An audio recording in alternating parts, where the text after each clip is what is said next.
వారసుడు రచించిన వారు శ్రీ టెంపోరావు గారు.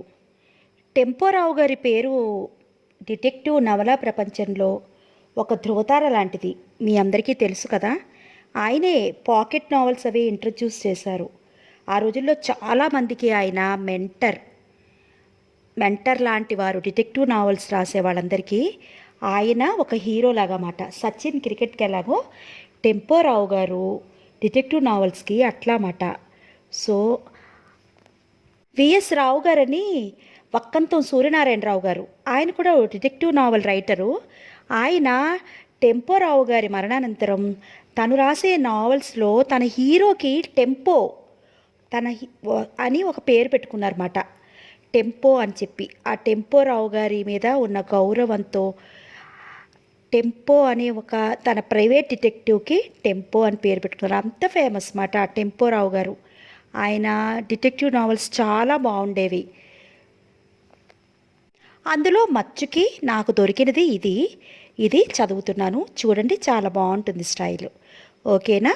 సరే, కథలోకి వెళ్ళిపోదాం. షుగర్ మిల్స్ అసోసియేషన్ సభ్యులు అడియార్ గేట్ హోటల్లో సమావేశమయ్యారు. ఆనాటి సమావేశానికి ప్రెసిడెంట్ కామరాజు పేరు పొందిన పారిశ్రామికవేత్త. అతడికి దేశమంతటా షుగర్ మిల్స్, సిమెంట్ ఫ్యాక్టరీలు, టెక్స్టైల్ మిల్స్ ఉన్నాయి. పేద కుటుంబంలో పుట్టిన కామరాజు అనేక అడ్డంకులు దాటి కోటీశ్వరుడయ్యాడు. ఆ సమావేశ సమయంలో ఒక మిత్రుడు పటేల్ని, అతడి భార్యను కామరాజుకు పరిచయం చేశాడు. విశాలమైన హాల్లో ఆహ్లాదకరంగా ఉంది. ఎయిర్ కండిషన్డ్ హాల్లో లైట్లు వెలుగుతున్నాయి. ఈయన గురించి మీరు విని ఉండరు అన్నాడు మిత్రుడు రామనాథన్. కామరాజు ఎదురుగా ఉన్న భార్యాభర్తల వైపు చూశాడు. ఆమె చాలా అందంగా ఉంది.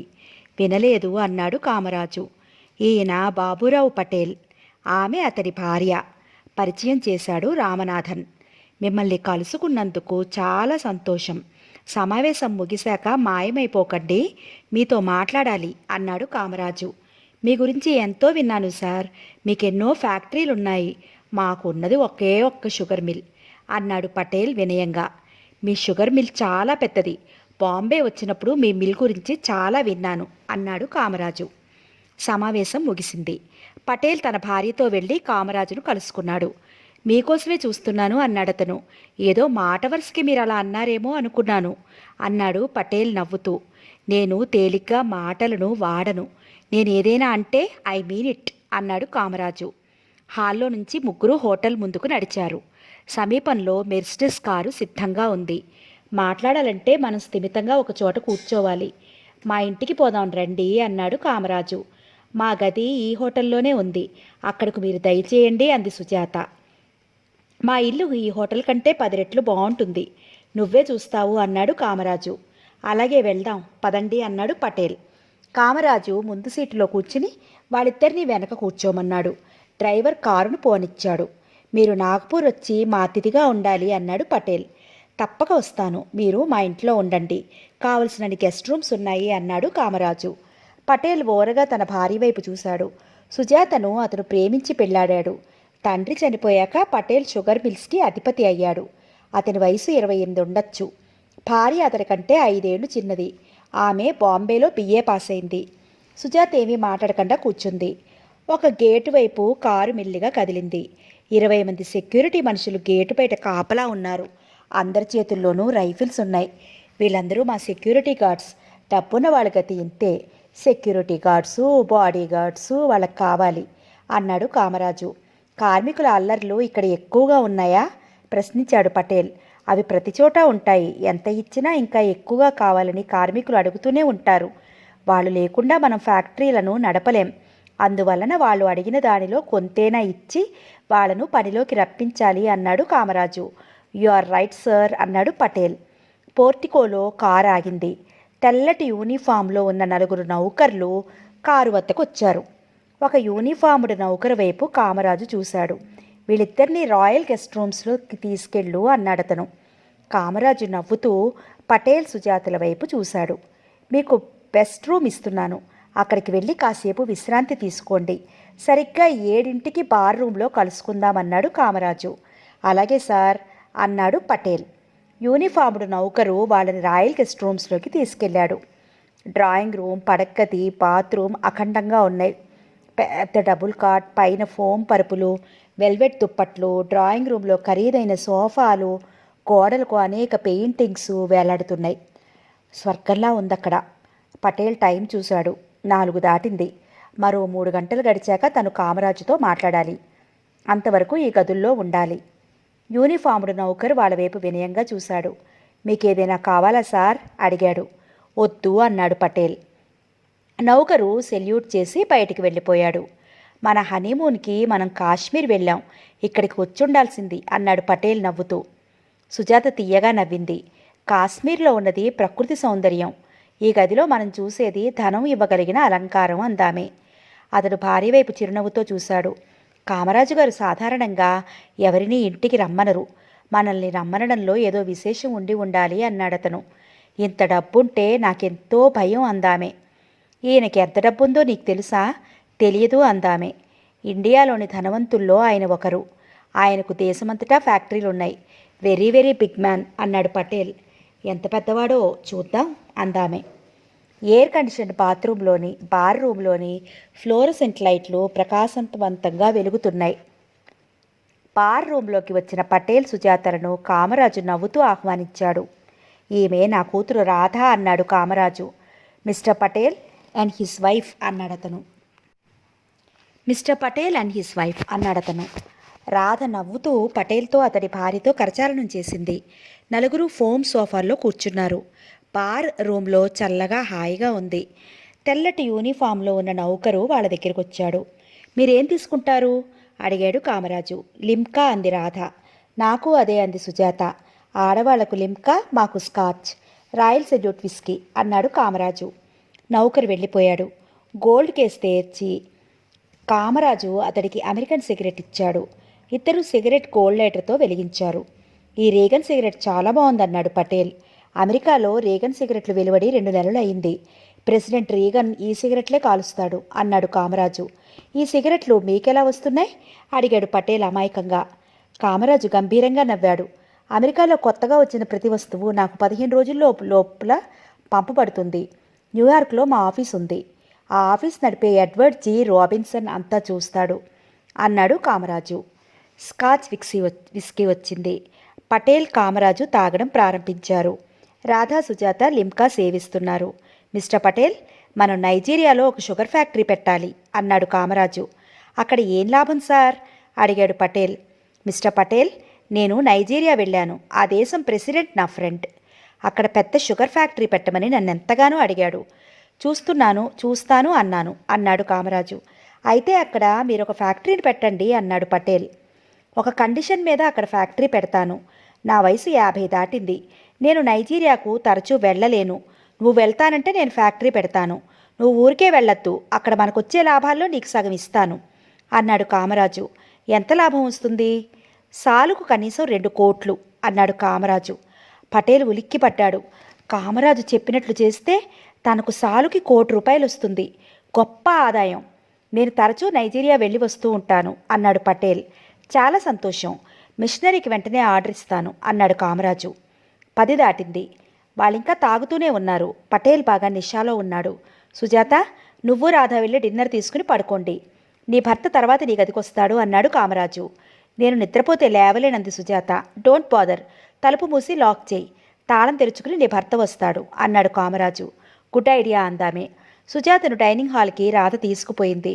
ఇద్దరూ డిన్నర్ తీసుకున్నారు. సుజాత తన గదికి రాధతో వెళ్ళింది. ఇద్దరూ కాసేపు మాట్లాడారు. నాకు నిద్ర వస్తోంది అంది సుజాత. హాయిగా పడుకో, నేను బయట లాక్ చేసి వెళ్ళిపోతాను. తాళం చెవిని నీ భర్తకిస్తాను అంది రాధ. ఫైన్ ఐడియా అంది సుజాత. కామరాజు, పటేల్ ఇంకా తాగుతున్నారు. రాధ వాళ్ళ ముందుకొచ్చింది. అతడి వైపు నవ్వుతూ చూసింది. మీ భార్య నిద్రపోతోంది. గదికి తాళం వేశాను. ఇదిగో తాళం చెవి అని ఆమె తాళం చెవిని అతడికిచ్చింది. నిషాలో ఉన్న పటేల్ తాళం చెవిని తన జేబులో వేసుకున్నాడు. నానా, నేను వెళ్ళి పడుకుంటాను అంది రాధ. పడుకో అమ్మా అన్నాడు కామరాజు. రాధ వెళ్ళిపోయింది. సోఫాలో పడుకుని ఉన్నాడు పటేల్.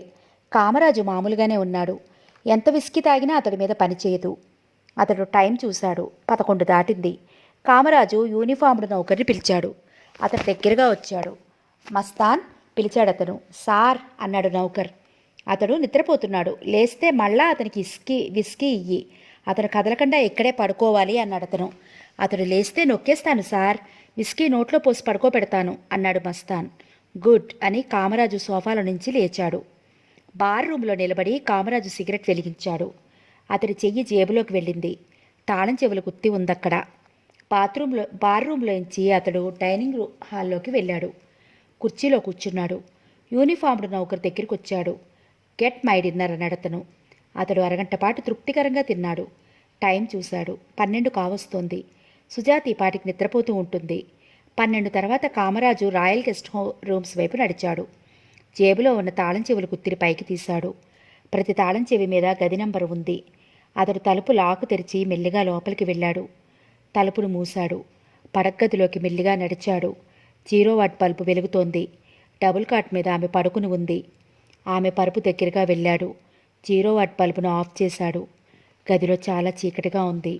చీకట్లో తడుముకుంటూ అతడు పరుపు మీద పడుకున్నాడు. మెల్లిగా ఆమె దగ్గరగా జరిగాడు. ఆమె శరీరం అతడికి తగులుతోంది. అతడి ఒళ్ళు వేడెక్కింది. ఆమె పెదిమలను ఉద్రేకంతో ముద్దెట్టుకున్నాడు. ఆమె మేల్కొనలేదు. అతడిని దూరంగా తోసేయలేదు. అతడు ఆమెను మళ్ళా ముద్దెట్టుకున్నాడు. ఇంత ఆలస్యంగా వచ్చారా అందామె. మళ్ళా ఆమె నిద్రలోకి జారిపోయింది. నిద్రమత్తులో ఆమె ఏదో అడిగి మళ్ళా పడుకుంది. ఆమె మీద చెయ్యి వేసి దగ్గరగా అతడు లాక్కున్నాడు. చీకట్లో ఆమె రూపం కనపట్టం లేదు. మళ్ళా ఆమె పెదమలను అతను ముద్దెట్టుకున్నాడు. 2 గంటల దాకా అతడు ఆమె పక్కనే ఉన్నాడు. తనివి తీరా స్వర్గసుఖాన్ని అనుభవించాడు. అతడు కిందకి దిగాడు. తన దుస్తులను సరిచేసుకున్నాడు. 0 వాట్ బల్బ్ స్విచ్ ఆన్ చేశాడు. ఆమె గాఢ నిద్రలో ఉంది. క్షణకాలం ఆమె వైపు చూసి అతడు పరుపు దగ్గరగా వెళ్ళాడు. నగ్నంగా ఉన్న శరీరం మీద దుప్పటి కప్పేశాడు. మెల్లిగా బయటికి నడిచాడు. తలుపు మూసి తాళం వేశాడు. బార్ రూంలోకి చేరుకున్నాడు. అక్కడ మస్తాన్ తప్ప మరెవ్వరూ లేరు. మస్తాన్, అతనింకా నిద్రపోతున్నాడా? ప్రశ్నించాడతను. ఒకే నిద్ర సార్. నిద్రపోతున్న పటేల్ వైపు కామరాజు మౌనంగా చూశాడు. ఇతడిని మోసుకెళ్ళి ఆ గదిలో భార్య పక్కనే పడుకోబెట్టు అన్నాడతను. అలాగే సార్ అన్నాడు మస్తాన్. ఆమె లేచేసరికి 7 దాటింది. పక్కన పడుకున్న భర్త వైపు ఆమె నవ్వుతూ చూసింది. అతను ప్యాంటు స్లాక్లో ఉన్నాడు. గాఢ నిద్రలో ఉన్నాడు. ఆమె కిందకి దిగింది. బూట్లు సాక్స్ మంచం కింద ఉన్నాయి. తన భర్త నైట్ డ్రెస్ వేసుకోకుండా పడుకోవడం విచిత్రంగా ఉంది. రాత్రి అతడు ఆమెను లేపాడు. ఆమె మెల్లగా జ్ఞాపకం తెచ్చుకుంటోంది. జరిగినదంతా గుర్తు తెచ్చుకుని ఆమె తనలో తను నవ్వుకుంది. బాగా తాగి భర్త తన గదిలోకి వచ్చాడు. తన కోరిక తీర్చుకున్నట్టు నిద్రపోయి ఉండాలి. అతడు ఎప్పుడు లేస్తాడో. తలుపుని ఎవరో తట్టారు. ఆమె వెళ్ళి తలుపు తెరిచింది. తెల్ల యూనిఫామ్లో ఉన్న నౌకరు బయట నిలబడి ఉన్నాడు. కామరాజు గారు బ్రేక్ఫాస్ట్కు డైనింగ్ రూమ్కి వెళ్తున్నారు. సిద్ధంగా ఉంటే మిమ్మల్ని రమ్మన్నారు అన్నాడతను. ఆయన ఇంకా లేవలేదు, పడుకునే ఉన్నారందామే. మీకేదైనా గదికి పట్టరమ్మంటారా? Hot coffee అందామే. అతడు వెళ్ళిపోయాడు. ఆమె బాత్రూంలోకి వెళ్ళింది. కొత్త బ్రష్లు, టూత్పేస్టు అక్కడున్నాయి. ఆమె పళ్ళు తోముకుని ముఖం కడుక్కుని తువ్వాలతో తుడుచుకుంటూ హాల్లోకి వెళ్ళింది. యూనిఫాముడు నౌకరు ఒక ట్రేను తెచ్చి ముందున్న టీపాయ్ మీద పెట్టాడు. అతడు మౌనంగా వెళ్ళిపోయాడు. కప్పులో ఆమె కాఫీ కలుపుకుని తాగింది. కాఫీ చాలా బాగుంది. 2 కప్పుల కాఫీ హుషారుగా తాగిందామె. మరో టీపాయ్ మీద 2 దినపత్రికలు ఉన్నాయి. ఒక పత్రికను తీసి ఆమె చదువుతూ కూర్చుంది. తలుపు తోసుకుని కామరాజు హాల్లోకి వచ్చాడు. ఆమె వైపు నవ్వుతూ చూశాడు. అతడు పంచా సిల్కు జుబ్బాలో ఉన్నాడు. గుడ్ మార్నింగ్ మిసెస్ పటేల్ అన్నాడతను. గుడ్ మార్నింగ్ సార్ అందామె. ఇంకా అతడు లేవలేదా? ఎక్కువగా తాగారేమో క్రితం రాత్రి. గాఢ నిద్రలో ఉన్నారు అందామె. అతడు ఆమెకెదురుగా ఉన్న సోఫాలో కూర్చున్నాడు. ఆమె వైపు సూటిగా చూశాడు. నీలాంటి చక్కటి భార్య అతడికి దొరికినందుకు నాకు సంతోషంగా ఉంది. ఆమె తీయగా నవ్వి ఊరుకుంది. నిన్న రాత్రి 11 దాకా మేం మాట్లాడాం. విస్కీ సేవిస్తూ తర్వాత ఇద్దరం డిన్నర్ తీసుకున్నాం.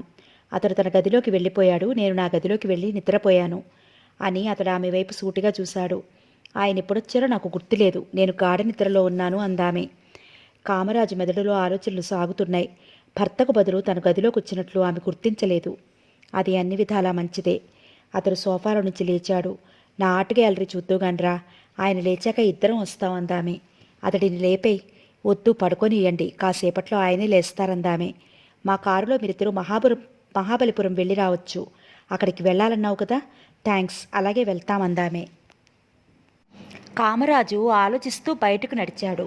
వెనకనే వెళ్ళి ఆమె తలుపు మూసింది. పడగ్గదిలోకి నడిచింది. విసుగ్గా ఆమె హాల్లోకి వెళ్ళి పెద్ద సోఫాలో పడుకుని పేపర్ చదవసాగింది. ఏదో ఆలోచిస్తూ పేపర్ని టీపాయ్ మీద పడేసింది. క్రితం రాత్రి గదికొచ్చి తనతో అంత హుషారుగా ఉన్న భర్త అంతలా ఎందుకు నిద్రపోతున్నాడు? గదిలో కూర్చుని అతడు మళ్ళా తాగాడా? ఆమె హాలు పడగ్గతి వెతికి చూసింది. గ్లాసులు ఉన్నాయి కానీ విస్కీ బాటిల్ కనిపించలేదు. తనతో ఎక్కువసేపు కాలం గడిపి అతడు అలసిపోయాడేమో. ఆమె మళ్ళా హాల్లోకి నడిచింది. పొడిగాటి సోఫాలో పడుకుంది. నిమిషాలు గడుస్తున్నాయి. టెలిఫోన్ మ్రోగింది. ఆమె వెళ్ళి రిసీవర్ని అందుకుంది. హలో అందామె. సుజాత, నేను కామరాజు స్పీకింగ్ అన్నాడతను అటువైపు నుంచి. చెప్పండి అందామె. మా ఇంట్లో నీకు సౌకర్యంగా ఉందిగా ప్రశ్నించాడు కామరాజు. ఏమిటా ప్రశ్న సార్? మీ ఇల్లు ఇంద్రభవనంలా ఉంది. ఇక్కడికి ఒకసారి వస్తే వెళ్ళబుద్ధి కాదు అందామె. అయితే వెళ్లకు, ఇక్కడే ఉండిపో. నాగ్పూర్లో ఉన్న మీ ఫ్యాక్టరీని ఇక్కడుండే మీరు నడపొచ్చు అన్నాడతను. మీలా డజన్ల మీద మిల్స్ ఫ్యాక్టరీలుంటే ఇక్కడి నుంచే నడపచ్చు. మాకున్నది అదొక్కటే. అందువల్ల మేము అక్కడే ఉండాలి అందామె. డోంట్ వర్రీ, నేను పని మీద బయటికి వెళ్తున్నాను. సాయంత్రం తిరిగి వస్తాను. పటేల్తో చాలా మాట్లాడాలి. అతడిని ఇక్కడే ఉండమను. నిద్రలేచాక చెప్తాను అందామె. బైది బై బై బై అని కామరాజు రిసీవర్ని పెట్టేశాడు. అతడు కోచి పోసి కట్టిన గ్లాస్కో పంచ సిల్క్ లాల్చి ఫ్లోరసెంట్ లైట్ల కాంతిలో మెరుస్తున్నాయి. రాధా, సుజాత, పటేల్ అతడికి ఎదురుగా ఫోమ్ సోఫాల్లో కూర్చుని ఉన్నారు. పటేల్ అరగంట క్రితం లేచాడు. కామరాజ్ అతన్ని లేపాడు. మొహం కడుక్కుని అతడు హాల్లోకి వచ్చాడు. భార్యతో మాట్లాడే అవకాశం అతడికి చిక్కలేదు. హాల్లో కామరాజు, రాధా ఉన్నారు. అందరూ కలిసి బార్ రూమ్ చేరుకున్నారు. రాయల్ సెల్యూట్ విస్కీని ఇద్దరు సేవిస్తున్నారు. రేగన్ సిగరెట్లు కాలుస్తున్నారు. రాధా, సుజాత క్యాంపకోలా సిప్ చేస్తున్నారు. పటేల్ గ్లాస్ ఖాళీ అయింది.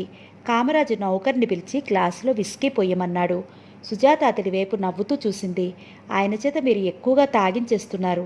మీ గ్లాసులోని విస్కీ అలాగే ఉంది అందామె. అతడు యువకుడు. ఎంత తాగినా అతడు లోపల ఇముడ్చుకోగలడు. నేను ముసలివాడిని, ఎక్కువగా తాగలేను అన్నాడు కామరాజు. మీరు ముసలివారు కాదు, మీ వయసుకు మీరు చాలా బలిష్టంగా ఉన్నారు అన్నాడు పటేల్. నిన్న మీరు ఎంత తాగారో కానీ రోజంతా నిద్రపోయారు అంది సుజాత. పటేల్ ఆమె వైపు చిరాగ్గా చూశాడు. Sujatha, don't bother. నేనెంత తాగినా చావను అన్నాడు పటేల్. నైజీరియాలో తను పెట్టబోయే షుగర్ మిల్స్ గురించి కామరాజు చెప్పసాగాడు. సంవత్సరం పొడుగునా ఆ ఫ్యాక్టరీ పనిచేస్తూ ఉంటుంది. మిల్స్కి కావలసిన చెరుకుని మనమే పంపిస్తాం. ఎక్సలెంట్ అన్నాడు పటేల్. 10 దాటింది. రాధ పక్కనున్న సుజాత వైపు చూసింది. వీళ్ళింకా ఇంకా తాగుతూనే ఉంటారు. మనం వెళ్ళి భోజనం చేద్దాం పదండి అంది రాధ. నాకు ఆకలిగా లేదు, మీరు వెళ్ళండి అంది సుజాత. తన భర్తతో చివరిదాకా కూర్చోవాలని సుజాత ఆశ. తను పక్కనుంటే అతడు కొంచెం తగ్గించి తాగుతాడని ఆమె నమ్మకం. ఆమె పిలుస్తుంటే రానంటావేంటి? Go and eat. తాగుతూ ఎన్నో వ్యాపార విషయాలు మేము మాట్లాడుతూ ఉంటాం అన్నాడు పటేల్. మీరు ఎక్కువగా తాగరంటే నేను వెళ్ళి భోజనం చేసి పడుకుంటాను అందామె. పటేల్ ఆమె చేతిలో చెయ్యి వేశాడు. వెళ్ళి భోజనం చేసి పడుకో, నేనొచ్చి నిన్ను లేపుతాను అన్నాడు పటేల్. నాకు కావాల్సింది నన్ను లేపడం కాదు, మీరు ఎక్కువగా త్రాగకపోవడం అందామె. నేను ప్రామిస్ చేస్తున్నాను, ఎక్కువగా తాగను అన్నాడతను. రాధా, సుజాత బార్ రూమ్లోంచి వెళ్ళిపోయారు. పటేల్ ఎదురుగా ఉన్న కామరాజు వైపు చూశాడు.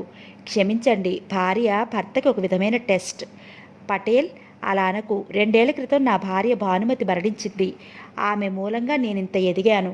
ఆమె పోయాక ఆడవాళ్ళ వైపు చూడటం మానేశాను అన్నాడు కామరాజు. గ్రేట్ లవ్ సార్ అన్నాడు పటేల్. మాది గ్రేట్ లవ్. ఆమె నా కోసం జీవించేది. అటువంటి స్త్రీని నేను మళ్ళా చూడను. ఆమెనే స్మరిస్తూ ఈనాడు జీవిస్తున్నాను. ఆమెను నేను చూడలేదు, కానీ మీరు చెప్పింది విన్నాక ఆమె ఒక దేవతలా నాకు అనిపిస్తోంది. పటేల్ గ్లాస్ ఖాళీ అవగానే నిండుతోంది. ఇద్దరూ తాగుతున్నారు. కామరాజు కొద్దిగా, పటేల్ ఎక్కువగా. 11 కావస్తోంది. పటేల్ సోఫా మీద పడిపోయాడు. కళ్ళు మూసుకుని నిద్రపోతున్నాడు. కామరాజు పిలుపు విని మస్తాన్ దగ్గరికొచ్చాడు. మస్తాన్, ఆమె పడుకుందో లేదో వెళ్ళి చూసిరా అన్నాడు కామరాజు. మస్తాన్ డైనింగ్ హాల్లోకి వెళ్ళాడు. అక్కడ ఎవ్వరూ లేరు. అతడు వేగంగా రాయల్ గెస్ట్ రూమ్స్కి వెళ్ళాడు. తలుపుని తట్టాడు. కాసేపట్లో తలుపు తెరవబడింది. మ్యాక్సీ ధరించిన సుజాత అతడి వైపు చూసింది. మీకేదైనా కావాలా అడిగాడతను. ఏమీ అక్కర్లేదు, నేను పడుకుంటాను అందామె. ఆమె తలుపు మూసింది. అతడు బార్ రూంలోకి పరిగెత్తాడు. ఆమె ఇంకా పడుకోలేదు సార్, పడుకుంటానని నాతో అన్నారు అన్నాడు మస్తాన్. గుడ్ అన్నాడు కామరాజు. అతడు సిగరెట్ వెలిగించాడు. పొగ వదులుతూ మస్తాన్ వైపు చూశాడు. మస్తాన్, ఇతడి సంగతి నువ్వు చూసుకో. అలాగే సార్ అన్నాడు మస్తాన్. అతడు 3 బడా పెగ్స్ విస్కీ సేవించాడు. చాలా హుషారుగా ఉంది. మెల్లిగా అతను డైనింగ్ రూంలోకి నడిచాడు. కుర్చీలో కూర్చున్నాడు. మెల్లిగా డిన్నర్ తినసాగాడు. డిన్నర్ తర్వాత అరటిపళ్ళు, యాపిల్ పళ్ళు తిన్నాడు. తన గదికి వెళ్ళాడు. దుస్తుల మీద బాగా సెంటు పులుముకున్నాడు. అద్దంలో తన రూపం వైపు తృప్తికరంగా చూసుకున్నాడు. సుజాత తనకు బాగా నచ్చింది. క్రితం రాత్రి ఆమె తనకిచ్చిన ఆనందాన్ని అతడు ఈ జీవితంలో మరువలేడు. ఆలోచిస్తూ అతడు రాయల్ గెస్ట్ రూమ్స్ వైపు నడిచాడు. తలుపు తాళం తెరిచి లోపలికెళ్ళాడు. హాల్లో చీకటిగా ఉంది. పడగ్గదిలోకి వెళ్ళాడు. 0 వాట్ బల్బ్ వెలుగుతోంది. ఆమె పరుపు మీద పడుకుని ఉంది. అతడు దగ్గరగా వెళ్ళాడు. 0 వాట్ బల్బ్ స్విచ్ని ఆఫ్ చేశాడు. గదిలో చీకటి. ఎయిర్ కండిషన్ గది కావడం వల్ల చల్లగా ఉంది. అతడు పరుపు మీద వాలాడు. మెల్లిగా ఆమె వైపు జరిగాడు. ఆమె మీద చెయ్యి వేశాడు. ఆమె పక్కకి జరిగి కిందకి దిగింది. మెల్లిగా వెళ్ళి లైట్ స్విచ్ నొక్కింది. ఫ్లోరసెంట్ లైట్ వెలిగింది. పరుపు మీదున్న అతడి వంక ఆమె ఆశ్చర్యంగా, కోపంగా చూసింది. మీరా? నేనే అన్నాడతను. నిన్న రాత్రి కూడా మీరే వచ్చారా? నేనే వచ్చాను. నువ్వు ఆనందంగా నాకు అన్నీ అందించావు అన్నాడతను. మీరు పెద్ద మనిషి అనుకున్నాను. మీరొక క్రూక్ అరిచిందామె. నీ అందాన్ని చూశాక నాకు క్రూక్ అవ్వాలనిపించింది. నేను అలా అవటానికి కారణం నీ అందం అన్నాడతను. కామరాజు గారు, నిన్న రాత్రి ఏదో జరిగిపోయింది నాకు తెలియక. మీరు బయటికి వెళ్ళిపోండి అందామె. తెగించి లోపలికి వచ్చింది. బయటికి పోవడానికి కాదన్నాడతను. అరుస్తాను, ప్లీజ్ వెళ్ళండి. ఇది సౌండ్ ప్రూఫ్ గది. నువ్వెంత అరిచినా ఎవ్వరూ రారు. నేను చెప్పినట్లు చేస్తే నువ్వు రాణిలా జీవిస్తావు. పటేల్ని నేను మనసారా ప్రేమించి పెళ్ళాడాను. అతడిని నేను మోసం చెయ్యను అందామే. నిన్న రాత్రి అతడిని మోసం చేశావు అన్నాడతను. నేను మోసం చెయ్యలేదు. అతడే వచ్చాడనుకున్నాను. నేను మోసపోయాను అందామె. అంతా జరిగిపోయాక ఇప్పుడు వెనక్కి వెళ్ళడం ఎందుకు? నా భార్య చనిపోయింది. పటేల్కి భార్యగా ఉంటూ నువ్వు నాకు ఆనందాన్ని ఇవ్వచ్చు. ఆమె చెవులు మూసుకుంది. అతడు ఆమె దగ్గరకు అడుగులు వేశాడు. ఆమె దూరంగా వెళ్ళింది. సుజాత, ఇలా రా. నన్ను ఎదిరించేవాళ్ళు ఈ లోకంలో బ్రతికుండరు ఆర్చాడతను. మేము అమాయకులం. ఎవ్వరికీ మేము హాని చేయలేదు. మమ్మల్ని మా హోటల్కి పోనీయండి అందామే. నా కోరిక తీర్చాక వెళ్ళొచ్చు అన్నాడతను. మీ కోరిక నేను తీర్చను. కావలిస్తే నన్ను చంపి మీ కోరిక తీర్చుకోండి. అమాయకుడైన పటేల్ని విస్కీతో బంధించి మీరిక్కడికి వచ్చారు. ఇటువంటి జీవితం మీలాంటి పెద్దలకు ధర్మం కాదు అందామే. అతడు ఆమె వంక సూటిగా చూశాడు. సుజాత, నాకు డజన్ల మీద ఫ్యాక్టరీలున్నాయి. నేను కోటీశ్వరుడిని. నైజీరియాలో ఫ్యాక్టరీ స్థాపించి నీ భర్తను అక్కడికి పంపించేస్తాను. మనం ఇక్కడ హాయిగా ఉండొచ్చు. నువ్వు ఏం కోరినా క్షణంలో నేను నీకు ఇవ్వగలను అన్నాడతను. ఆమె హాల్లోకి పరిగెత్తింది. తలుపు తెరిచి బార్ రూంలోకి వెళ్ళింది. సోఫాలో పడుకున్న పటేల్ మీద పడింది. అతడిని లేపటానికి ఎన్నోసార్లు తట్టింది. అతడు లేవలేదు. ఏడుస్తూ అతడి మీద పడిపోయింది. కామరాజు అక్కడికి వచ్చి ఆమె వైపు వ్యంగ్యంగా నవ్వుతూ చూశాడు. నీ పటేల్ విస్కీ మత్తులో ఉన్నాడు. నిన్ను రక్షించడానికి అతడు లేవలేడు అన్నాడు కామరాజు. అతడు ఆమె చెయ్యి పట్టుకున్నాడు. ఆమె విదిలించుకుంది. అతడు పక్కకు పడబోయి ఆపుకున్నాడు. మస్తాన్, ఆమెను పట్టుకో అరిచాడతను. మస్తాన్ భల్లూకుప హస్తాలు ఆమెను చుట్టేశాయి. ఆమెను రాయల్ గెస్ట్ రూమ్స్కి తీసుకువెళ్ళు అన్నాడు కామరాజు. ఆమె రక్కుతోంది. గోళ్లతో మస్తాన్ని గీకుతోంది. అయినా ఆమెను అతడు మోసుకుపోయాడు. పడగ్గదిలో వదిలాడు. పడగ్గదిలోకి వెళ్ళాడు కామరాజు. ఆమె పరుపు మీద పడుకుని ఉంది. కదలకుండా మస్తాన్ ఆమెను పట్టుకున్నాడు. మస్తాన్ సాయంతో కామరాజు ఆమెను బలాత్కరించాడు. జంతువులా ఆమెను రేప్ చేశాడు. తన కోరిక తీరాక అతడు కిందకి దిగాడు. నగ్నంగా ఉన్న ఆమె వైపు చూశాడు. నేనంటే ఎవరో ఇప్పటికైనా తెలిసిందా అడిగాడతను. నువ్వొక రాక్షసుడువు అందామే. మస్తాన్, పోదాం పదా అన్నాడతను. మస్తాన్ మొదట బయటకు నడిచాడు. అతడు ఆమె వైపు క్రూరంగా చూశాడు. జరిగినదంతా నువ్వు నీ భర్తతో చెప్పుకో. నాకు భయం లేదు. దేశంలోని మంత్రులందరూ నా స్నేహితులే. నాకేమీ అవదు. కానీ నువ్వు నాశనం అయిపోతావు అరిచాడతను. అతడు వెళ్ళిపోయాడు. ఆమె పరుపు మీద పడుకుని వెక్కి వెక్కి ఏడ్చింది. కాసేపట్లో పటేల్ని మోసుకొచ్చి మస్తాన్ ఆమె పరుపు మీద పడేశాడు. మస్తాన్ ఆమె వైపు అదోలా చూశాడు. నిన్ను నేను ఒకసారి చూస్తాను అన్నాడతను. ఆమె మస్తాన్ వైపు భయంతో చూసింది. పిచ్చిగా మాట్లాడకు. కామరాజు గారితో చెప్తే నీ తోలు వలుస్తారు అందామె. చెప్పొద్దమ్మా. అని అతడు బయటకు పరిగెత్తాడు. పరుపు మీద పడుకున్న భర్త మీద పడి ఆమె వెక్కి వెక్కి ఏడవసాగింది. మర్నాడు పొద్దుట 10ంటికి పటేల్, సుజాత వాళ్ళ హోటల్ గదికి చేరుకున్నారు. పటేల్ ఆమె వైపు ఆత్రంగా చూశాడు. సుజాత, నువ్వు ఎలాగో ఉన్నావు? నేనేదైనా తప్పు చేశానా అడిగాడతను. లేదు అందామె. అయితే నవ్వుతూ ఉండు అన్నాడతను. ఇటుపైన నేను నవ్వను అందామె. మై డియర్, నీకేమైంది? ఏమీ కాలేదు అందామె. నేను ఎక్కువగా తాగానని నువ్వు కోపగించుకుని ఉంటావు. ఇటుపైన తాగను, నన్ను క్షమించు అన్నాడతను. నా కోసం మీరు తాగడం మానొద్దు, మీ ఇష్టం వచ్చినట్లు తాగండి అందామె. 12ంటికి పటేల్ పని మీద బయటకు వెళ్ళి 2ంటికి తిరిగి వచ్చాడు. ఆమె గదిలో లేదు. ఆమె ఏమైంది? తలగడ కింది నుంచి ఏదో కాగితం ఫ్యాన్ గాలిలో ఎగురుతోంది. అతడు ఆ కాగితాన్ని తెరిచి చూశాడు. సుజాత రాసిన ఉత్తరం అది. ఆ ఉత్తరాన్ని పదే పదే చదివాడతను. ప్రియమైన పటేల్ గారికి, నన్ను క్షమించండి. మనం ప్రేమించి పెళ్లి చేసుకున్నాం. కానీ అనుకోని పరిస్థితుల్లో నా శీలాన్ని నేను కోల్పోయాను. కామరాజు నన్ను బలాత్కరించాడు. దానితో నేను పతితగా దిగజారిపోయాను. మీ మొహం నేను చూడలేను. నన్ను మర్చిపోండి. నేనెక్కడికో పోతున్నాను. మళ్ళా మీకు కనిపించను. కామరాజు రాక్షసుడు, దుర్మార్గుడు. అతడితో స్నేహం చెయ్యకండి. నన్ను ధ్వంసం చేసినట్లు అతడు మిమ్మల్ని నాశనం చేస్తాడు. మీ సుజాత. ఆ ఉత్తరాన్ని 10 సార్లు చదివాడతను. అతడి కళ్ళమ్మట నీళ్లు జలజలా కారాయి. అతడి మెదడులో ఆలోచనలు సాగుతున్నాయి. ఆమె తనను విడిచి ఎందుకు వెళ్ళిపోయింది? ఆమె ఎక్కడకు పోయింది? ఆమెకు ఏం జరిగినా అతడు ఆమెను మన్నించేవాడు. తనతో దీని గురించి మాట్లాడకుండా ఆమె వెళ్ళిపోవడం అతడిని దుఃఖంలో ముంచేసింది. సుజాత, నువ్వు లేకుండా నేను ఈ లోకంలో బ్రతకలేను. నువ్వు ఏ స్థితిలో ఉన్నా నిన్ను నేను ప్రేమిస్తూ ఉండేవాడిని అని అతడు తన లోపల అనుకున్నాడు. అతడు బెల్ నొక్కాడు. హోటల్ బాయ్ గదిలోకి వచ్చాడు. ఏం కావాలి సార్ అడిగాడు hotel boy. Full bottle McDowell's whisky and soda అన్నాడతను. కాసేపట్లో విస్కీ బాటిల్ వచ్చింది. అతడు గ్లాసులో విస్కీ పోసుకుని సోడా కలిపాడు. తాగుతూ కూర్చున్నాడు. గంట పైగా తాగుతూనే ఉన్నాడు. పర్సులో ఉన్న సుజాత ఫోటో వైపు అతడు ఆప్యాయంగా చూశాడు. సుజాత, నీకు అన్యాయం చేసిన ఆ కామరాజుని నేను కసితో శిక్షిస్తాను. అంతవరకు నేను నిద్రపోను అన్నాడతడు పైకి. 1/2 బాటిల్ పైగా అతడు తాగేశాడు. టెలిఫోన్ మోగింది. అతడు వెళ్ళి రిసీవర్ని అందుకున్నాడు. హలో అన్నాడతను. కామరాజు హియర్ అన్నాడతను అటువైపు నుంచి. మీకేం కావాలి? సుజాత ఇక్కడ లేదు. నన్ను విడిచి ఆమె వెళ్ళిపోయింది అన్నాడు పటేల్. ఎక్కడికి పోయింది అడిగాడు కామరాజు. మీలాంటి రాక్షసులతో ఆమెకు విసుగెత్తింది. ఆమె దూరంగా పారిపోయింది. నేను రాక్షసుడినా అన్నాడు కామరాజు నవ్వుతూ. మిస్టర్ కామరాజు, మీ గురించి ఆమె నాకంతా ఉత్తరంలో రాసింది. You are a revel devil, you are a bastard అరిచాడు పటేల్. పటేల్ నాగపూర్ చేరుకున్నాడు. కానీ అతడు ఆనందంగా లేడు. తను ప్రాణ సమానంగా ప్రేమించిన సుజాత తన పక్కన లేదు. ఆమె కోసం అతడు ఎన్ని చోట్ల వెతికాడు. కానీ ఆమె ఎక్కడా కనపడలేదు. ఆమె ఆత్మహత్య చేసుకుందేమో. కామరాజును తను శిక్షించాలి. అతడు వెక్కి వెక్కి ఏడవాలి. అందుకు తనేం చెయ్యాలి? తోటమాలి అతడు ముందుకు వచ్చాడు. సార్, నేను మా ఊరు వెళ్ళిపోతున్నాను అన్నాడతను. మరెవరినైనా నువ్వే తీసుకురా అన్నాడతను. ఇతడికి నా పని ఇవ్వండి అన్నాడు తోటమాలి. తోటమాలి వెనుక నిలబడిన వ్యక్తి వైపు పటేల్ చూశాడు. చిరిగిన ప్యాంట్ స్లాక్ ధరించాడు. ఇతడి పేరు విన్సెంట్ సార్. చాలా మంచివాడు. మీ తోటని జాగ్రత్తగా చూస్తాడు. నాకిచ్చే జీతమే అతడికి ఇవ్వండి అన్నాడు తోటమాలి. వెంటనే పనిలోకి చేరమను అన్నాడు పటేల్. చేరతాను సార్ అన్నాడు విన్సెంట్. తోటమాలి, విన్సెంట్ అక్కడి నుంచి వెళ్ళిపోయారు. పటేల్ ఆలోచిస్తూ గదిలో పచార్లు చేస్తున్నాడు. అతడి మెదడులో ఏదో టార్చీలా వెలిగింది. కామరాజు ముద్దుల కూతురు రాధ అతడికి గుర్తుకొచ్చింది. అతడు విచిత్రంగా నవ్వాడు. అతడి తల్లి గదిలోకి వచ్చింది. అతడి వైపు విచారవదనంతో చూసింది. కారు యాక్సిడెంట్లో సుజాత మరణించిందని అతడి తల్లితో అబద్ధమాడాడు. బాబు, ఆమెను గురించి ఆలోచించి నువ్వు మనసు పాడు చేసుకోకు.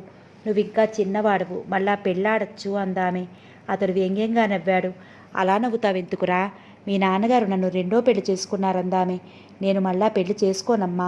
సుజాత కోసం శాశ్వతంగా ఒంటరిగా ఉండిపోతానన్నాడతను. ఆమె మీద నీకున్న ప్రేమ అలా చెప్పిస్తుంది. కొంతకాలం అయ్యాక నువ్వే మారతావు అందామె. నాలో ఏ మార్పు రాదమ్మా. నా హృదయంలో సుజాత రూపమే ఉంది. మరెవ్వరూ అక్కడికి చేరుకోలేరు అన్నాడతను. ఆమె మౌనంగా వెళ్ళిపోయింది. అతడు కిటికీ దగ్గరగా వెళ్ళి తోటలో ఉన్న మొక్కల వైపు చూశాడు. కొత్తగా పనిలో చేరిన విన్సెంట్ మొక్కలకి నీళ్లు పోస్తున్నాడు. కొంతసేపు అదంతా చూసి పటేల్ సిగరెట్ వెలిగించాడు. కొంచెం పొగ పీల్చి సిగరెట్ని మూలకి విసిరేశాడు. అతడు ఆలోచిస్తున్నాడు. కామరాజు మీద తన పగ తీర్చుకోవాలి. ఆగిన కారులో కూర్చుని అతడు సిగరెట్ కాలుస్తున్నాడు. రోడ్డు దీపాలు వెలుగుతున్నాయి. విస్కీ సేవించి ఇంట్లో కూర్చోలేక పటేల్ కారులో తిరుగుతూ కారును ఒక పార్కు పక్కనే ఆపుకుని కూర్చున్నాడు. ఒక యువతి కారు పక్కన వచ్చి ఆగింది. అతడిని చూసి నవ్వింది. ఆమె అందంగా నవ్వింది. ఆమె కేసి అతడు సూటిగా చూశాడు. ఎవరు నువ్వు? పేరు మాధవి. 100 రూపాయలు ఇస్తే మీరేం చేయమన్నా చేస్తాను. కారులో కూర్చో అన్నాడతను. ఆమె కూర్చుంది. అతడు తలుపు మూసి కారును పోనిచ్చాడు. వేగంగా కారు రోడ్డంబట కదులుతోంది. మీ ఇంటికా అందామె. నీతో మాట్లాడాలి అన్నాడతను. చెప్పండి. నువ్వు నాతో మద్రాసు రావాలి. నా సెక్రటరీగా నటించాలి. అలాగే చేస్తాను. నాకెంతిస్తారు? చాలా పెద్ద మొత్తం ఇస్తాను. ఇటుపైన నువ్వు ఇలా రోడ్లంబట వేటాడుతూ తిరగవలసిన అవసరం లేకుండా చేస్తాను. ఒప్పుకుంటున్నాను. మద్రాసు ఎప్పుడు వెళ్ళాలి అడిగిందామె. అదంతా తర్వాత చెప్తాను. నువ్వెక్కడుంటున్నావు? పాతబడిన ఒక ఇంట్లో ఉంటున్నాను. అమ్మ నాతో ఉంది. ఒకచోట అతడు కారును ఆపాడు. పర్సులోంచి 1000 రూపాయలు తీసి ఆమెకిచ్చాడు. తన పేరు, టెలిఫోన్ నంబర్లు ఉన్న కార్డు ఆమెకిచ్చాడు. ఈ డబ్బు అడ్వాన్స్గా ఉంచుకో. ప్రతిరోజు కార్డులోని పై నంబర్కి ఫోన్ చేయి. మద్రాసు ఎప్పుడు వెళ్లాలో నేను చెప్తాను. అలాగే సార్ అందామే. నిన్నెక్కడ దింపను? ముందున్న జంక్షన్లో దింపండి. అక్కడ నుంచి నేను నడిచి వెళ్ళిపోతాను అందామే. అతడు కారును పోనిచ్చాడు. జంక్షన్ దాటాక కారు ఆపాడు. ఆమె కిందకు దిగింది. మీకు చాలా థ్యాంక్స్ సార్. నువ్వు చాలా అందంగా ఉన్నావు. ఏ యువకుడైనా నిన్ను పిల్లాడేవాడు. ఎందుకు ఇలా తయారయ్యావు అడిగాడతను. ఒక ధనవంతుడు నన్ను ప్రేమించానన్నాడు. నా కన్యత్వాన్ని దోచుకున్నాడు. నన్ను నట్టేట వదిలేశాడు. నేనొక పతితనని అందరికీ తెలిసిపోయింది. మరేగచ్చిత్రం లేక ఇలా జీవిస్తున్నాను. కాసేపు మాట్లాడలేదు పటేల్. తీవ్రంగా ఆలోచిస్తున్నాడు. కామరాజు, అతడి ముద్దుల కూతురు రాధ పటేల్కి జ్ఞప్తికి వచ్చారు. మీకు జరిగింది విని చాలా విచారిస్తున్నాను. ధనమతంతో కొందరు ధనవంతులు ఎన్నో ఘోరకృత్యాలను చేస్తారు. కానీ ఎప్పుడో అప్పుడు వాళ్ళు శిక్ష అనుభవిస్తారు అన్నాడతను. ఆమె వెళ్ళిపోయింది. వెనక్కి తిప్పి కారును అతను పోనిచ్చాడు. బార్ రూమ్లోని లైట్లు ప్రకాశవంతంగా వెలుగుతున్నాయి. హాంకాంగ్లోని మోడీ గ్రూప్ ఆఫ్ ఇండస్ట్రీస్ అధిపతి, అతడి సెక్రటరీ మిస్ మాధవి ఫోమ్ సోఫాల్లో కూర్చున్నారు. ఎదురుగా కామరాజు, అతడి కూతురు రాధ కూర్చుని ఉన్నారు. నేను లండన్ వెళ్ళినప్పుడు మీ గ్రూప్ గురించి పత్రికల్లో చదివాను. చాలా పెద్ద గ్రూప్ మీది అన్నాడు కామరాజు. నా తండ్రి పోయాక నేను అధిపతినయ్యాను. కానీ కంపెనీలను ఎలా నడపాలో నాకు తెలియదు. ఒకసారి మీరు హాంకాంగ్ వచ్చి మాకు సలహాలు ఇవ్వాలి. తప్పక వస్తాను అన్నాడు కామరాజు. వాళ్ళిద్దరూ శివాశ్రీగిల్ విస్కీ సేవిస్తున్నారు. రాధా, మిస్ మాధవి క్యాంపకోల తాగుతున్నారు. మిస్టర్ మోడీ, మీరిద్దరూ ఇక్కడే నా అతిథులుగా ఉండండి అన్నాడు కామరాజు. అలాగే అన్నాడు మోడీగా నటిస్తున్న పటేల్. పటేల్ వేషం బాగా మారింది. గిరిజాల జుట్టు, చిన్న గడ్డం, కళ్ళకి డార్క్ గ్లాసెస్, నుదురు మీద నల్లటి మచ్చ. టైం 10 కావస్తోంది. కామరాజు సెక్రటరీ మాధవితో ఏదో చెప్తున్నాడు. పటేల్ రాధ పక్కకు జరిగాడు. ఆమెతో మాట్లాడసాగాడు. రాధ కుర్చీలోంచి లేచింది. నేను భోజనానికి వెళ్తున్నాను. ఎవరైనా వస్తారా అందామె. నా సెక్రటరీ 12 అయితే కానీ డిన్నర్ తినదు. నేను వస్తానన్నాడు పటేల్. మీరు వెళ్ళి భోజనం చేయండి. మాధవి నేను తర్వాత తింటామన్నాడు కామరాజు. రాధ, నువ్వు హాంకాంగ్ రావాలి నీ తండ్రితో అన్నాడతను. ఆ పట్నం గురించి ఎంతో చదివాను అందామె. ఇద్దరూ తింటూ మాట్లాడుకుంటున్నారు. రాధ, నిన్ను చూశాక నాకు చాలా ఆనందంగా ఉంది. వెంటనే పెళ్ళాడమని అమ్మ నాకు రోజు చెప్తూ ఉంటుంది. కానీ నేనిప్పుడు కాదంటాను. నిన్ను చూశాక వెంటనే పెళ్ళాడాలనిపిస్తోంది అన్నాడతను. అతని వైపు ఆమె కొంతసేపు మౌనంగా చూస్తూ ఉండిపోయింది. అతడు చాలా ఆకర్షణీయంగా ఉన్నాడు. నాన్నతో మాట్లాడండి అందామె. నువ్వు ఒప్పుకుంటే తర్వాత నీ తండ్రితో మాట్లాడతానన్నాడతను. ఆమె జవాబు ఇవ్వకుండా నవ్వింది. అతడు ఆమె చెయ్యి పట్టుకుని నిమిరాడు. భోజనమయ్యాక ఇద్దరూ ఆమె గదిలోకి వెళ్లారు. హాలు, పడగది అఖండంగా ఉన్నాయి. సోఫాలో అతడి పక్కనే ఆమె కూర్చుంది. అమాంతంగా ఆమెను అతడు కౌగిలించుకుని భుజముల మీద ముద్దు పెట్టుకున్నాడు. అంతా పెళ్ళయ్యాక అందామె. మన పెళ్ళిని ఎవ్వరూ ఆపరు. నాకు నచ్చిన పిల్లను నేను పెళ్ళాడతాను అన్నాడతను ఉద్రేకంతో. టైం 11 దాటుతోంది. తలుపులు ఎవరో తట్టారు. ఆమె వెళ్ళి తలుపు తెరిచింది. తండ్రి వైపు నవ్వుతూ చూసింది. మోడీ ఏడి అడిగాడు కామరాజు. నాన్న, మేమిద్దరం ప్రేమించుకున్నాం. నేను అతడిని పెళ్ళాడతాను అందామె. గుడ్, అలాగే పెళ్ళాడు. మీ పెళ్ళి వైభవంగా చేయిస్తాను అన్నాడు తండ్రి. ఐ లవ్ యూ నాన్న అందామె. రాధా, ఈ రాత్రి అతడు నీ గదిలోనే ఉంటాడా? మేము ఎన్నో విషయాలు మాట్లాడుకోవాలి. ఈ రాత్రి మాకు నిద్ర పట్టదు అందామె. రాధా, పెళ్లికి ముందు అతడు తొందరపడకుండా జాగ్రత్త పడు. నువ్వు పెద్దింటి పెట్టవు. నీకే ప్రమాదము రాకూడదు. మోడీకి నేనంటే ఎంతో ప్రేమ. నాకే హాని రాదు అందామె. మాధవి ఎలా ఉందో చూసి నేను నా గదికి పోతాను అని కామరాజు వెళ్ళిపోయాడు. వారం రోజుల పాటు పటేల్ అక్కడే ఉన్నాడు. రాధ అతడితో అనేక చోట్లకి వెళ్ళి వస్తూ ఉండేది. ఒకరాటి ప్రొద్దుటే అతడు కామరాజు ముందుకు నడిచాడు. మీరు రమ్మన్నారట అన్నాడు. మీ పెళ్లి విషయం మాట్లాడాలి అన్నాడు కామరాజు. మా ఇంటికి పెద్ద నేనే, అమ్మ పెళ్లికి వస్తుంది, అంతా మీరు నాతో మాట్లాడితే చాలు అన్నాడు అతను. వెంటనే ముహూర్తం పెట్టించినా నేను లండన్ వెళ్ళి తిరిగి వస్తాను, అక్కడ అర్జెంటు పనుంది, నేను తిరిగి వచ్చాక రాధను పెళ్లాడతాను అన్నాడు పటేల్. కామరాజు అతడి వైపు సూటిగా చూశాడు. అలాగే చేద్దామన్నాడు అతను. ఆనాటి మధ్యాహ్నం పటేల్ మాధవి విమానంలో వెళ్ళిపోయారు. నాగపూర్ చేరుకున్నారు. ఒక జంక్షన్లో డ్రైవర్ కారుని ఆపాడు. అతడు ఆమెకు ఒక కవరునిచ్చాడు. మాధవి, నువ్వు నాకు చాలా సహాయపడ్డావు. ఈ కవరులో 25,000 ఉంది. మళ్ళా నువ్వు రోడ్లమ్మటి తిరగక్కర్లేదు అన్నాడు అతను. మిమ్మల్ని ఈ జీవితంలో మరవను అని ఆమె కారులోంచి దిగింది. దూరంగా నిలబడి ఉన్న డ్రైవర్ వచ్చి కారులో కూర్చున్నాడు. కారును పోనిచ్చాడు. నెలలు గడిచిపోయాయి, కానీ పటేల్ తిరిగి రాలేదు.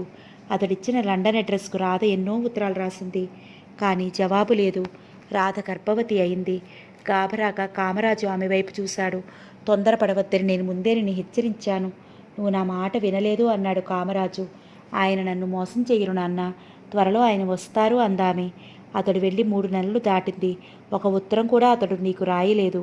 నేను నిజంగా ప్రేమించిన వాడు అలా ఉండడు. ఇందులో ఏదో మోసం ఉంది అన్నాడు కామరాజు. ఆయన మీద నాకు నమ్మకం ఉంది నాన్న అందామె. నేను ఒకసారి హాంకాంగ్ వెళ్ళొస్తానన్నాడు అతను. వెళ్ళిరా నాన్న, అది మంచి పని అందామె. హాంకాంగ్ వెళ్ళి 3 రోజులు తిరిగే లోపల కామరాజు తిరిగి వచ్చాడు. అతడి ముందుకు రాధ ఆత్రంగా వెళ్ళింది. ఏమైంది నాన్న అడిగిందామె. వాడొక రాస్కెల్, హాంకాంగ్లోని మోడీ గ్రూప్ ఆఫ్ ఇండస్ట్రీస్ అధిపతి అక్కడే ఉన్నాడు. తన పేరుతో ఎవడో వాడిని మోసం చేశాడని అతను అన్నాడు. ఓడిపోయి వెనక్కి తిరిగి వచ్చానన్నాడు అతను. రాధ వెక్కి వెక్కి ఏడవసాగింది. ఆమె వైపు కన్నీళ్లతో చూశాడు కామరాజు. రాధ, నీకు ఇలా అవుతుందని నేను కల్లో కూడా అనుకోలేదు నాన్న. నాకు ఇటుపైన జీవించాలని లేదందామే. అలా అనుకు రాధ. డాక్టర్ చంద్రన్కి ఫోన్ చేసి రమ్మంటాను, అబార్షన్ చేయిస్తానన్నాడు తండ్రి. ఆమె మాట్లాడలేదు, ఏడుస్తూనే ఉంది. సోఫాలో ఆమె పక్కనే కూర్చున్న తండ్రి కూడా ఏడుస్తున్నాడు. అదే సమయంలో పటేల్ హుషారుగా గదిలోకి ప్రవేశించాడు. వాళ్ళ వైపు నవ్వుతూ చూస్తున్నాడు. ఏమిటిలా ఏడుస్తున్నారు అడిగాడు. నా కూతురు జీవితాన్ని నాశనం చేశావు. మోడీ గ్రూప్కి అతిథిపతిగా నటిస్తూ ఇక్కడికొచ్చి మమ్మల్ని మోసం చేశావు రాస్కెల్. నిన్ను పోలీసులకి అప్పగిస్తాను అని కామరాజు సోఫాలో నుంచి లేచాడు. రాధ తండ్రిని ఆపింది. వద్దు నాన్న, ఆయన ఎవరైనా పర్వాలేదు, నేను ఆయన్ని పెళ్లాడతాను అంది రాధ. పటేల్ కోపంగా కామరాజు వైపు చూశాడు. కామరాజు గారు, నా మోసాన్ని గురించి మాట్లాడే ముందు మీరు చేసిన మోసాలను గురించి ఆలోచించండి అరిచాడు పటేల్. నేనెవరినీ మోసం చేయలేదు. పటేల్ తన గడ్డాన్ని తీసేశాడు. డార్క్ గ్లాసెస్ తీసి చేత్తో పట్టుకున్నాడు. నుదురు మీద ఉన్న నల్లటి మచ్చను రుమాలతో తుడిచేశాడు. అతడి వైపు కామరాజు ఆశ్చర్యంగా చూశాడు. మిస్టర్ పటేల్, నేనే పటేల్ని అని అతడి వైపు కోపంగా చూశాడు. కామరాజు భయంగా అతడి వైపు చూశాడు. నన్ను ఎక్కువగా తాగించి నా భార్య గదిలోకి వెళ్ళి ఆమెను అనుభవించావు. తన పక్కనున్న మనిషి భర్త అని ఆమె పొరబడింది. తర్వాత నిజాన్ని ఆమె గ్రహించింది. ఆమె నేను ప్రేమించి పెళ్ళాడాను. నాతో చెప్పకుండా ఆమె ఎక్కడికో వెళ్ళిపోయింది. నేను దుఃఖంలో మునిగి ఈదుతున్నాను. నా భార్య లేక నేను ఏడుస్తున్నట్లే నీ ముద్దుల కూతురికి సంభవించిన దుస్థితికి నువ్వు ఏడువు. జీవితాంతం అలా ఏడుస్తూనే ఉండు అన్నాడు పటేల్. పటేల్, కామం నన్ను గుడ్డివాడిని చేసింది. అనేక మంది భార్యలను ఆ విధంగా నేను మోసం చేశాను. ఇటువంటి పనులు ఇటుపైన నేను చెయ్యను. నా కూతురుని పెళ్ళాడు, ఆమె గర్భవతి. పిచ్చివాడిలా నవ్వాడు పటేల్. అదే నాకు కావలసింది. ఏడవండి, గుండెలు బాదుకుని చావండి అని అతడు బయటికి పరిగెత్తాడు. కిందనున్న ట్యాక్సీలో కూర్చున్నాడు. ట్యాక్సీ బయటికి దూసుకుపోయింది. సూర్యుడు అస్తమించాడు. తోటలో ఉన్న పూల మొక్కల పక్కన కూర్చుని పటేల్ వెక్కి వెక్కి ఏడుస్తున్నాడు. తన పగ తీరింది, కానీ సుజాత తనకు చిక్కలేదు. ఆమె ఈ లోకంలో ఉందో లేదో. తోటవాడు విన్సెంట్ అటువైపు నడుస్తూ పటేల్ వంక చూశాడు. ఏమైందయ్యా ప్రశ్నించాడు. ఏమీ లేదు, వెళ్ళు అన్నాడు పటేల్. విన్సెంట్ వెళ్ళిపోలేదు. అతడి దగ్గరికి వచ్చాడు. లోపలికి వెళ్ళండి అయ్యా అన్నాడు అతను. ఇక్కడే బాగుంది. మీరెందుకు ఇలా ఉన్నారు? నా భార్య సుజాత నన్ను వదిలి ఎక్కడికో వెళ్ళిపోయింది. ఆమె లేకుండా నేను జీవించలేను. ఆమె లేని ఈ లోకంలో నాకు ఉండాలనిపించడం లేదు అన్నాడు పటేల్. విన్సెంట్ కళ్ళమ్మట నీళ్లు జలజలా కారాయి. నాలా నువ్వు ఏడుస్తున్నావు అన్నాడు పటేల్. పటేల్ చూపు విన్సెంట్ మీద కేంద్రీకృతమై ఉంది. ఏదో చూసి అతడు ఉలిక్కిపడ్డాడు. విన్సెంట్ చేయి పట్టుకుని దగ్గరికి లాగాడు. అతని షర్టును అమాంతంగా పైకెత్తాడు. షర్టు మాసి ఉంది. సుజాత, తోటమాలిగా ఇక్కడ మారువేషంలో ఉంటున్నావా అన్నాడు పటేల్ ఏడుస్తూ. ఆమె ఏడుస్తూ అతడి వైపు చూసింది. మీకు ఉత్తరం రాసి వెళ్ళిపోయాను. కానీ మిమ్మల్ని వదలబుద్ధి కాలేదు. నాగపూర్ వచ్చి మన తోటవాడిని కలుసుకున్నాను. తను పని మాని ఈ పనిని ఇప్పించమన్నాను. అప్పట్నుంచి మిమ్మల్ని ఓ కంటితో గమనిస్తూ ఇక్కడే ఉంటున్నాను అందామె. అతడు లేచాడు. విన్సెంట్లా నటించిన సుజాతను ఇంట్లోకి తీసుకువెళ్ళాడు. స్నానం చేసి బట్టలు మార్చుకురా, నీతో ఎంతో మాట్లాడాలన్నాడతను. ఆమె బాత్రూంలోకి దూరింది. మర్నాడు పొద్దుటే పటేల్ సుజాత టిఫిన్ తింటున్నారు. దినపత్రిక మొదటి పేజీలో ముద్రించిన వార్తను చూసి పటేల్ త్రుళ్ళిపడ్డాడు. సుజాత, ఏం జరిగిందో చూడు. ఏమైంది అడిగిందామె. రాధ నిన్న రాత్రి కోటీశ్వరుడైన కామరాజుని షూట్ చేసి చంపేసింది. తర్వాత ఆమె పోలీసులకు లొంగిపోయింది. తన తండ్రి చేసిన దుష్టచర్యల మూలంగా తన జీవితం నాశనమైందని ఆమె పోలీసులతో చెప్పింది అన్నాడు పటేల్. దుష్టులు అలాగే చస్తారు అంది సుజాత. అయిపోయింది. ఇంకొక మంచి కథతో రేపు కలుసుకుందాం.